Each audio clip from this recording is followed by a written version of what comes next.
Is there concern in Germany looking at the death toll in Gaza? Concern that the United States needs a new policy, needs to be tougher against Israel? Not only with regard to Ukraine support, but also with the Middle East, especially Germany and the United States. These administrations are standing as close as together like probably never before.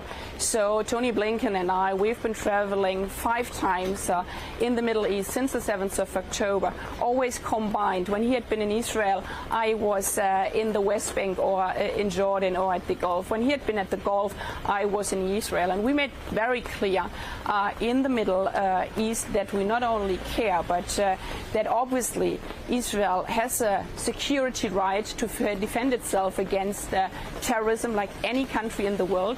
But also, this is the strength of democracy, that this is in line with international humanitarian law. And as the State Secretary made very clear when he was there a couple of days ago, that it's the responsibility of the Israeli government to protect the civilians in Gaza. I made that also very clear. Maybe very short and brief to understand.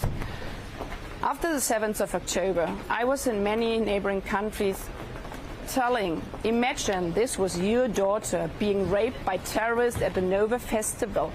Can you imagine to stay silent? Wouldn't you ask others to stand up against this terrorism? And I asked the same question to those in Israel who reject humanitarian aid. Imagine it were your children not having parents anymore because they were killed at an attack, not having water and food. Is it not our obligation to provide this humanitarian assistance? And if we come down to this question, imagining it's us, then also in Israel, also in the Middle East, we can see that the only way out is a humanitarian ceasefire now, to release all the hostages in the hands of Hamas and to bring in humanitarian support now in big amount and make clear that a full attack on Rafah would be a humanitarian catastrophe. Which is an important message to the Prime Minister, who does not enjoy the support, great support in his country. There's a lot of concern for the hostages in his country. Yes, I was meeting with many of the hostages' family. Every time I came there, many came to Germany. There's still quite a number of hostages with German citizenship, a baby, 1-year-old, a 4-year-old. So yes, for us it's most important to free the hostages, but to free the hostages, and I made that very clear also to the Prime Minister in Israel, because this is the wish from the families.